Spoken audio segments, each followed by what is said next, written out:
The Corvathi Armada stretched across the void like a constellation of death. 300 warships, each the size of a small moon, hung in formation above the disputed colony world of New Terra. Their hulls gleamed with bioluminescent patterns, a display of dominance that had brought 100 civilizations to their knees. Commander Eva Reeves stood on the bridge of the HSS Defiance, her hands clasped behind her back as she studied the tactical display. The single human warship looked pathetically small compared to the alien fleet, a mere frigate, barely 200 meters long, dwarfed by vessels that measured their length in kilometers. "They're hailing us again."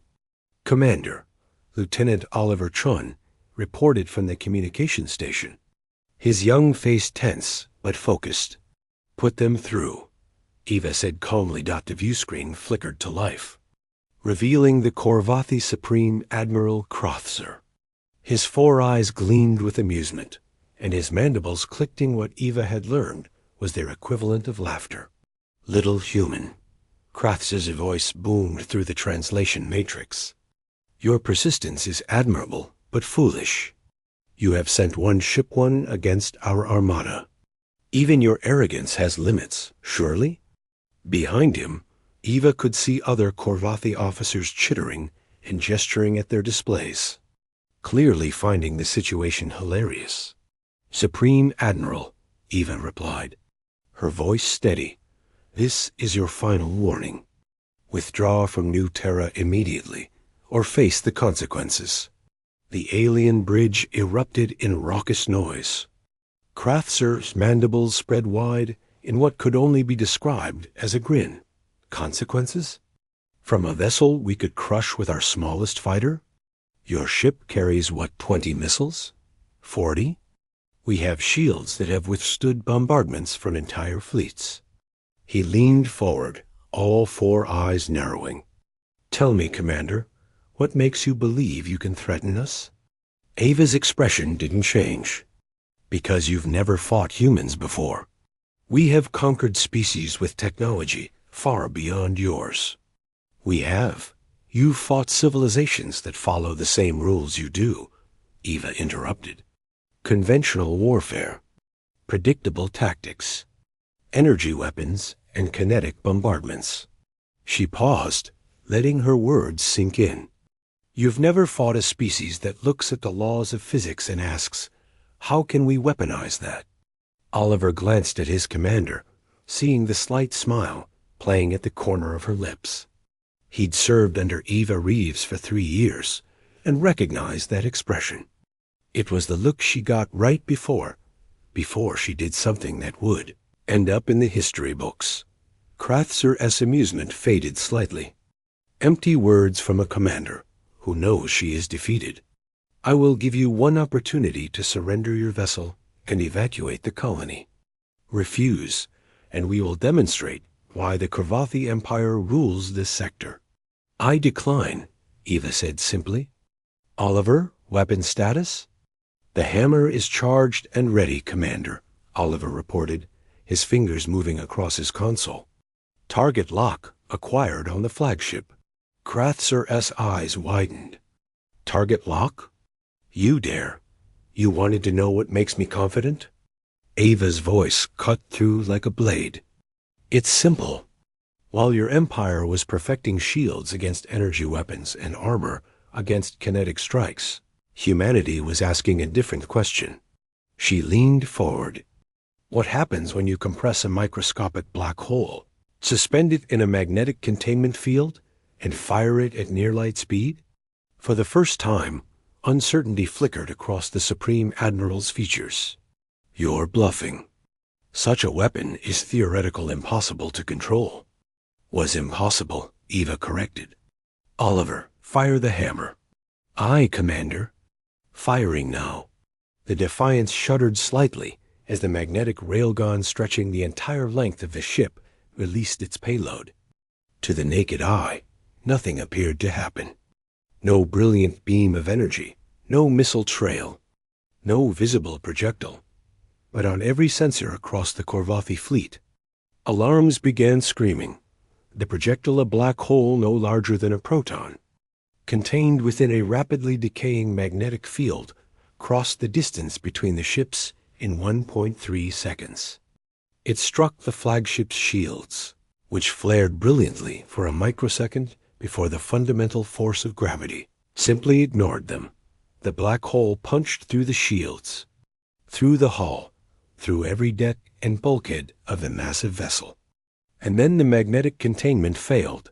For exactly 0.7 seconds, the black hole existed freely inside the Corvathi flagship. In that fraction of time, it consumed matter exponentially hull plating, atmosphere, equipment, and crew, converting it all into a spiraling accretion disk of superheated plasma.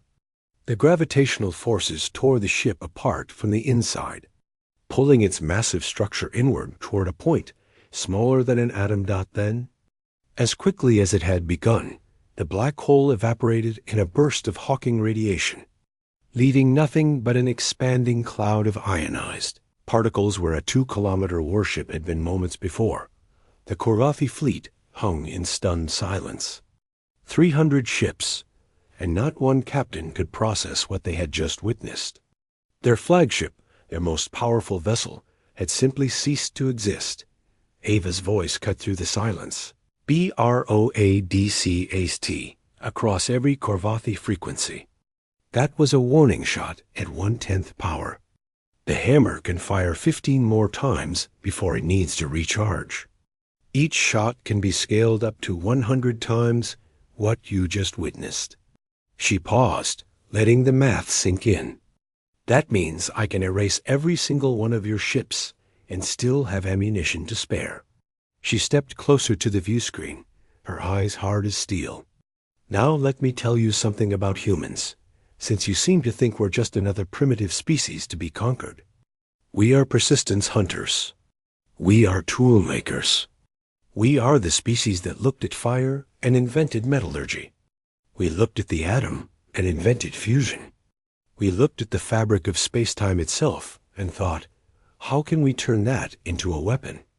Oliver watched his commander, feeling a surge of pride despite the gravity of the situation.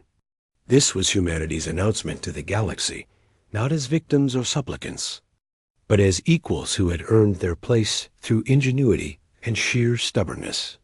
You have 10 seconds to begin your withdrawal, Eva continued. If even one ship remains in orbit after that time, I will demonstrate what the hammer can do at full power. Your choice, Admiral. The response came in 8 seconds. The Corvathi fleet, moving with unprecedented speed, began their retreat. Massive engines flared to life as ships that had been positioned for an orbital bombardment instead fled like startled prey. Within minutes, the entire armada had entered jump drives, leaving the space around New Terra empty except for the expanding debris cloud that had once been their flagship. Oliver let out a breath he hadn't realized he'd been holding. Commander, we're receiving a transmission from New Terra. The colonists are, well, they're cheering. Eva allowed herself a small smile. Good. Send a message to Fleet Command.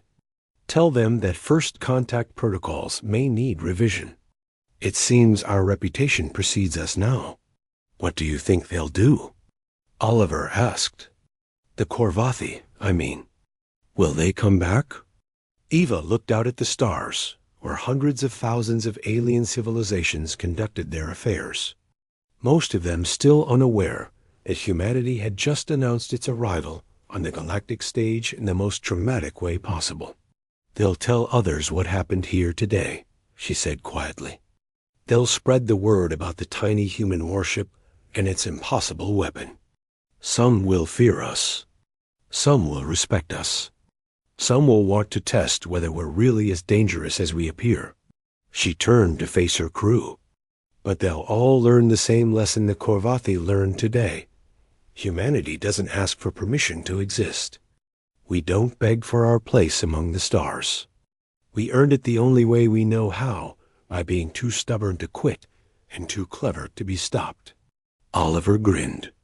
HFY, Commander? Ava's smile widened. Humanity, F asterisk asterisk asterisk. Yeah, Lieutenant. Set course for Earth. I have a feeling we're going to be very busy in the days ahead. As the HSS Defiance turned away from New Terra, its impossible weapon still humming with residual energy, the galaxy took notice. Humanity had arrived, and the old empires would never be the same again.